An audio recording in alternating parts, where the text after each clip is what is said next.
In una sera di primavera, il sole sta tramontando alle spalle del giovin signore ed all'ombra allargata sul fiume due cigni bianchi sono sorpresi da un cavaliere al trotto lento.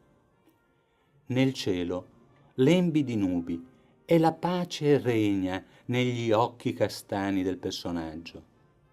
Naso solido, su labbra ad ali di gabbiano e mento sfuggente con fossetta. Ha la camicia bianca rivoltata su un giubbetto in tessuto fissato da un lacciolo. Tra le dita, unghie pulite ben curate, regge una moneta con l'effigie di Claudio Cesare, imperatore romano. Un uomo colto, forse un collezionista, non molto diverso da questo personaggio immerso in un cielo blu con piccolo scorcio di paesaggio. L'autore di questa seconda opera è Antonello da Messina, mentre il precedente è stato a lungo attribuito ad Antonello, erroneamente. I ritratti di Antonello in genere non hanno un paesaggio per sfondo, a differenza di quelli di Hans Memling, formatosi nella bottega di Roger van Weyden a Bruxelles.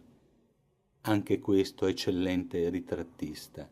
Il soggetto che vediamo è Filippo il Bello, sua opera. Nel 1465, cioè a 20 anni, diventa cittadino di Bruxelles e 2 anni dopo Hans inizia il trittico del giudizio universale commissionata dal banchiere fiorentino Angelo Tani, che a Bruges aveva sportello. La pala ebbe vita travagliata. La nave che doveva trasportarla prima di arrivare in Toscana fu assalita da pirati. Trafugarono tutto il bottino, trittico incluso, che poi venne scaricato ad Anzica.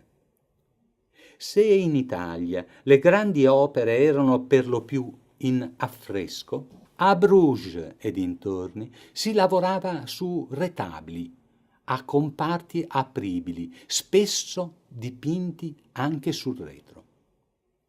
Vediamo per primo il Giudizio universale di Roger van der Weyden, realizzato nel 1451 per il canonico Nicolas Rolin, per l'ospedale da lui fondato a Bonn, in Borgogna.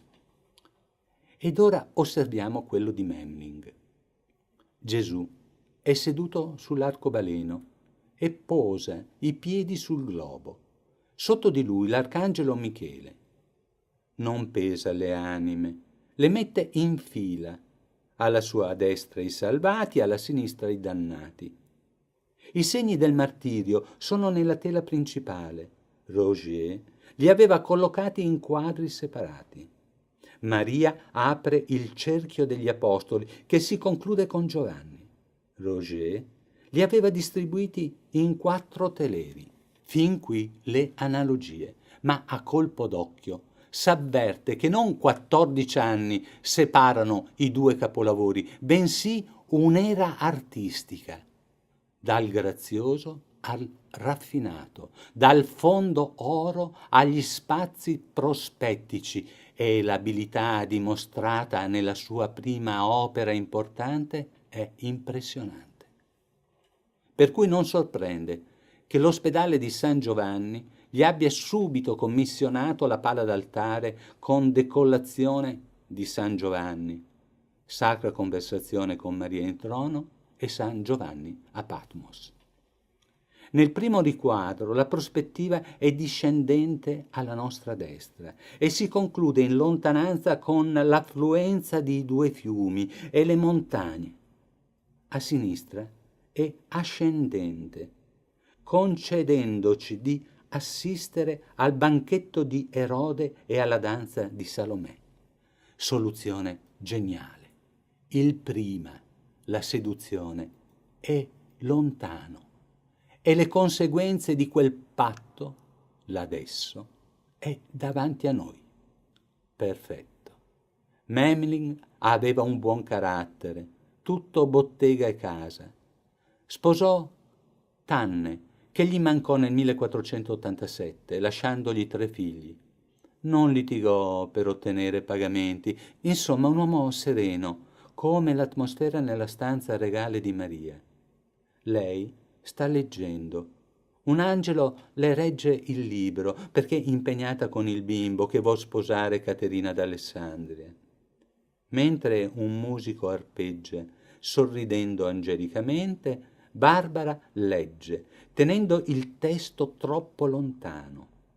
Son passati secoli da quando divenne leggenda e un po' di presbiapia ci può stare. Attraverso le lesene aperte si intravede la città di Bruges. A Patmos Giovanni ebbe la visione dell'Apocalisse, i cavalieri, i fuochi in cielo ed in terra ed il Dio giudicante.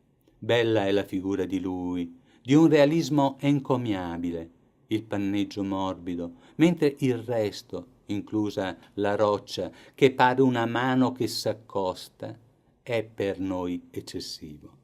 Osservate la dolcezza di questa giovane misteriosa, le tonalità di colore scelte, tutte sfumature dell'incarnato sul corpo, che prosegue nel grigio luminoso del velo, che lascia trasparire i capelli biondi raccolti da un nastro nero, colore che alla nostra destra, ossia nella mezz'ombra, gradualmente s'oscura. Ci piace concludere con una sorpresa. Avete mai vista delle annunziate tanto disponibili ad accogliere l'annuncio che, detto fatto, mostrano senza imbarazzo una avanzata concezione? Sagace artifizio, perché l'arte è sorprendente.